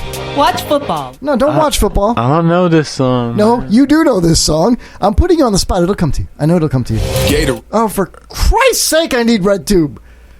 Oh. Just play them like they're my commercials. It's not gonna work. Is this it? No. You're talking about drop that standing in line to see the, and that's the heavy glow by the way. That should be by the way. Dude, now you're on. Now you have to do it. It's not as funny when I set it up so badly, but Here you go. Come on, Mosh. I love this song, dude. I'm gonna botch this. No, man, you got this. Sing along. Standing in line to see the show tonight, and there's a light on, heavy glow. By the way, I tried to say, see, this karaoke messed up. He started right there. Is this the one? Yeah. Man, don't question me. So you want to get to that part? There you go. Yeah. Blackjack. Dope dick. Punch up. Quick hit. Kiss that dyke, I know you wanna hold one, not unstrike a mouth of a bold one, but that like I know you never stole one. Girls like a story, so I told one. Songbird. Main line. Cash tag. Hard top. Standing in line to see the show tonight, and there's a light on, heavy glow. By the way, I tried to say I'm waiting for. Wow, Mosh. Damn, man, I can't believe that's what he says. He said dope dick. Dope dick. Picture the bass guy going all crazy after he says it. Flea's the bass guy, yeah. If Flea's going, he's like, dope dick. He probably wrote it. He's probably like, woo, hey, ho, here's what we're going to do. Dope dick. Right here. Dope dick. See, it flows. Yeehaw! I just want to eat my beans and rice. That's how Flea is, man. Yeah, his teeth and stuff. No, he was like, I saw an interview with Flea back in like the late 80s, early 90s, and I was just a little. Remember when he was a little girl, Mosh, and he used to sit in my lap? Mm-hmm. Anyway, still am. I remember an interview with him, and he was like, and then there I was just sitting there, just made some beans and rice, and I was just eating my beans and rice, and somebody came up to me and was like, hey, Flea, I love your shit, Flea. And I was like, you know what? I'm just trying to eat my beans and rice. And he got all mad. So I could imagine him going like, right here, dope dick. And then like people are like, no, I don't know if that's gonna really work. And he's no, woo! Fried beans, stick at the white rice, stick at the yeah, Flea. I don't know, man. Anthony Kiedis, though. I mean, that's one of the Chili Peppers is one of my favorite bands. Yeah, I call him Tony. You know. It's the Pantera is gonna be. That's hilarious when I go listen to that back. Yeah, I've never heard them really before. I don't know how such an amazing performer can be so blinded, not blinded, but like not experienced such awesomeness or commercial awesomeness like Pantera. Because I know Melanie Sefka. Do you know Melanie Sefka? Probably friends with her on Instagram. See, so while I'm exploring Melanie Sefka, you're over at the card shop. Is this like the Kevin Holly Show Insider? Is that should be our segment right now? Like, who are you following on Instagram? Who am I following on Instagram? It's the Kevin Holly Show Insider. Ooh, yeah, Insider, yeah. And then we take looks on how deep we go into the subject matters. Yeah, sure. Yeah. You know, because there's Instagram models, there's Instagram shows, there's shows that go live on Instagram. There's nothing but lots of pictures on Instagram. So everybody's like, that's where you go if you just want to look at pictures. Chicks, celebrities, holy, you know? Yeah. So why not do a segment called the Kevin Holly Show Insider, where we focus on chicks on Instagram? We'll make it religious. It'll be holy, and it'll be sure. Kevin Holly Show Insider Holy Chicks. Holy chicks. I like that a lot. That's way to clean up the show, Mosh. It's great. Inside Holy Chicks. Dope dick. What? Come on. What? Dope dick. Steel bath. Gut wrench. Dildo. Pipe wrench. Jockstrap. Corn pop. Microphone. Dildo. You already said that shit already, and it's so redundant. By the way, I think your battle rap sucks. He's not. But we didn't isolate the part where he did dope dick and play the music behind it. feel like the phone's ringing or something. What the hell happened in here? That's, I don't know. That's badass, though. You know why? You know why? Why is that? Because I know Tony. Tony who, the tiger? No, Tony Kiedis, you know. Oh, Tony. Yeah, I met him under a bridge. It was weird, you know. You guys are shooting dope? No, we're shooting the breeze, you know. And I was talking about if you breastfed. Is the breeze some illegal Mexican? No, man. DeBreeze is that dude that plays the trumpet in the band. They call him DeBreeze. He also played in Lynyrd Skynyrd. They illegal called him Mexican and then trumpet. No, they called him the Breeze. This is exactly what they did, man. They called him the Breeze, man. What? How do you not?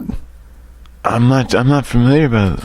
How could you not Breeze, man? I don't know nothing about Lynyrd Skynyrd. You're gonna hate me. I know a lot about it, though. You know why? Because I know Tony. I know Tony. I know nothing about Lynyrd. I need to be educated. Oh! I'll give you one Skynyrd song. You want to try another one? Come on, man. Some good old Southern rock. Let's cut a rug.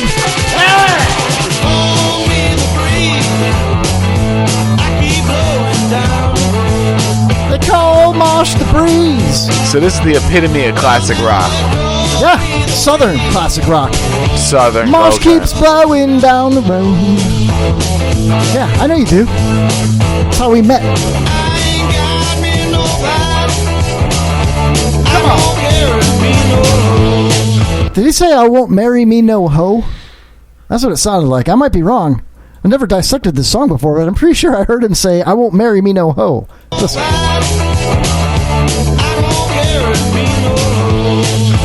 Come on, dude. Is that what he just said? You know this guy's pro-choice. He's dead, man. He's dead. So he's got no choice, dude. Nah, it's Do you know why Beyonce's song is called To the Left, Everything you own in a box to the left? Mm-mm. Because women don't have any rights. Oh my, that is fire. Who came up with that? That's great. That was a test and you failed miserably. Alright. I won't marry me no hoe. I had no idea that's the ain't no change in weather, ain't no change in me. He's talking about he ain't gonna marry no hoe. He's the Breeze, man. He just bounces around from girl to girl. He's not gonna marry any of them. Come on.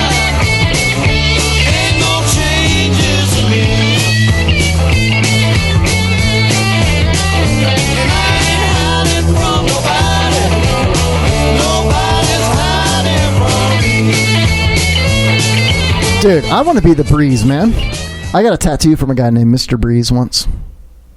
Yeah? Yeah. Was it in like a public restroom? No. It was in Ybor City. You ever been to Ybor City? Yeah. Yeah, nice. I was there. Nice shop. Yeah, it was a nice shop. You know, the bag boy had a couple of a nice Cadillac out there, and I was like, hey, hey, bag boy, nicely packed there, bag boy, and he was cool. He was like, thank you, sir. Did he sound like was he like, what do you want me to do with your bags? I don't know, but could you imagine next time you go to Publix and there's a bag boy, I want you to say it just like that. Don't say a word, just pay, and then when he hands you the bags, they give you the loop of the bag, and you put your hand through it, and he asks, would you like some help out to your car, Mr. Mosh? And you say, nah, nicely packed, bag boy. Let me try it. Mr. Mosh, would you like some help out to your car today? Nah, nicely packed, little bag boy. No, you got it all wrong, dude. No, you got to be more like... It's not going to work. Like you're like Tom Selleck, you're chewing gum, you're not Tom Selleck, the other guy, Burt Reynolds. Bugs Bunny? No. Yeah, actually fine. If that's what works. Yeah, be Bugs Bunny. It's nicely packed, bag boy.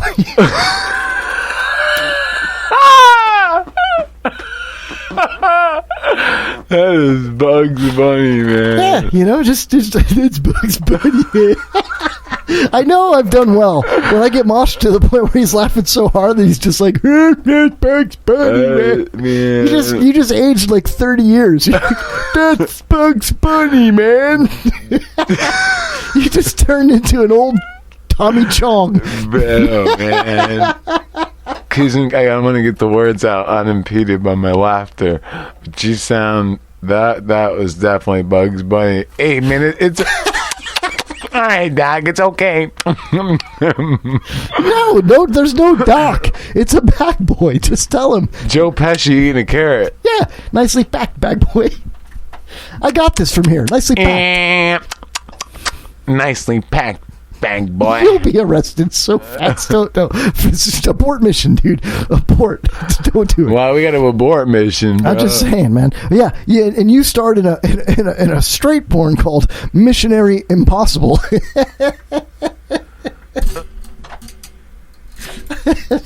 should have aborted that mission. I'm sorry. But yeah, you get. Listen, the premise is that the bag boy packed the sack so well that you don't need assistance, and as you put your arm through it, you kind of shake the bag a little bit, hold its weight a little bit in front of the bag boy. Who packed it? The bag boy. And then you say, nicely packed, bag boy. Did the bag boy run with some bag dudes? You've got nothing but corn pops. You're like, nah, I think I got this. Just bring a bunch of corn pops. You're all like, no, sorry, bag boy, I'm a bad dude. I got these corn pops. Or you're like, you get all offended. You're like, yo, man, this is my corn pops. I got this. He's trying to steal my corn pops. Yo, get off my corn pops. Get away from my diving board. No, man, that happened to me. I had a roommate named Brad. And he had really long. He was diabetic. I don't know if this had anything to do with his physical condition, but he was really short. But he wasn't really short. But he was like 5'5". He had really long arms and fingers, and hands were huge, and really long legs and big feet. But his torso was really short, and he had this little head. And he joked around as we waited tables together. As he was pre-bussing the tables, he would put his his open hand in the middle of the table and just insert his fingers into individual beer bottles and water bottles and punk, punk. Punk, punk. And then he'd hold them up, and he'd have 10 bottles on all 10 fingers, and he'd be like, I got it, you know? And one day he was trying that, and he stepped on somebody's foot as he was reaching in to go punk, punk, punk with his hands, you know?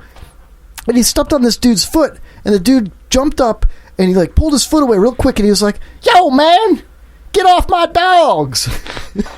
And I figured that he scuffed the dude's pumas, you know what I mean?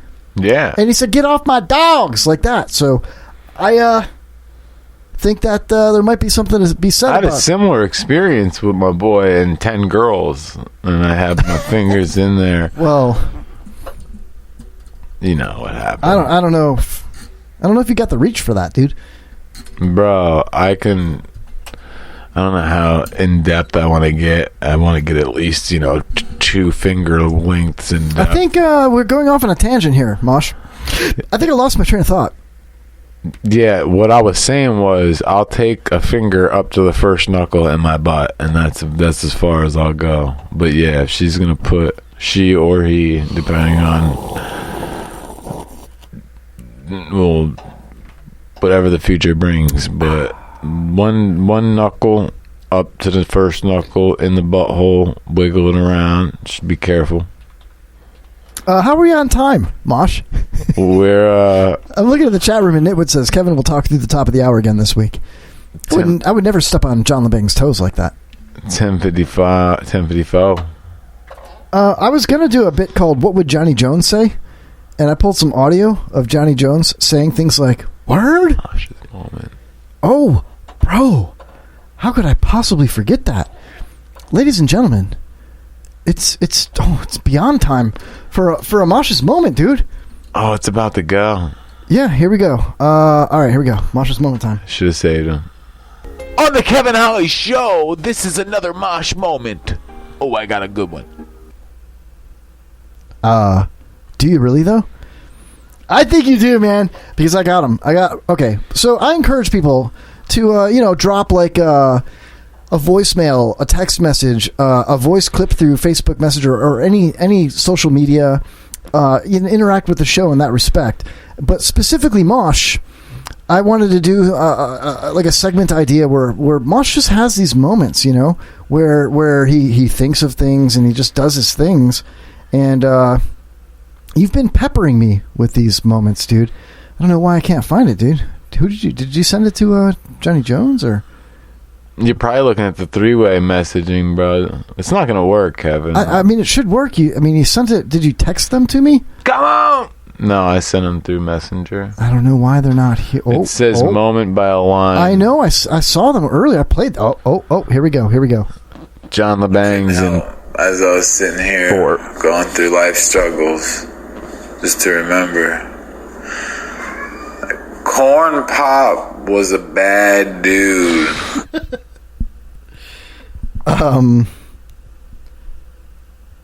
There we go.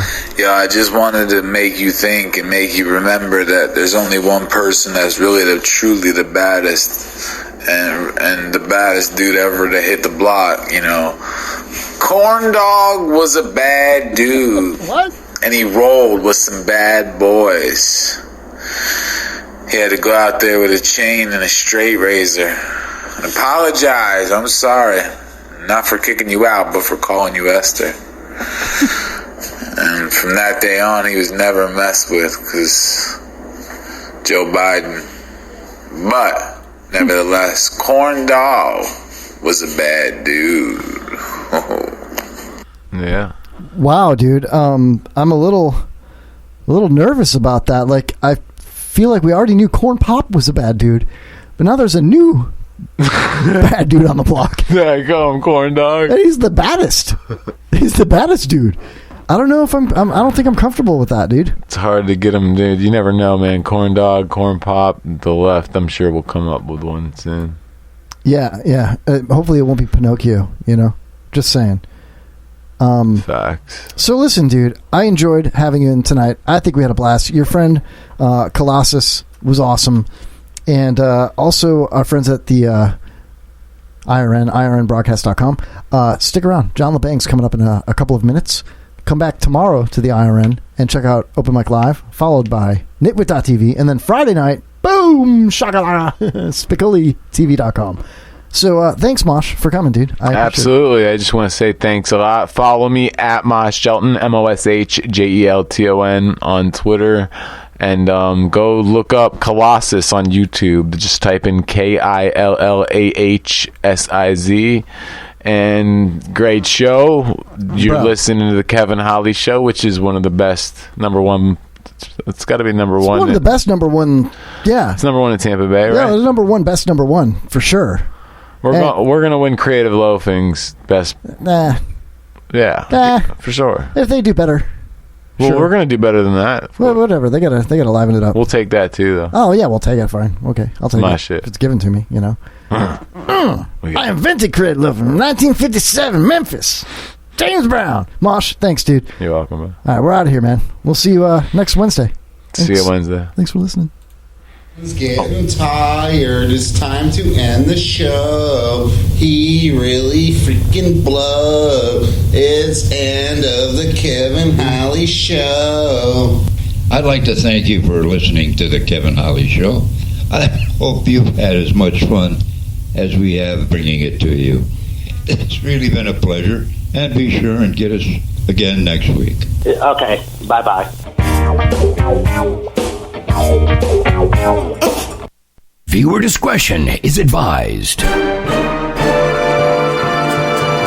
Sunday.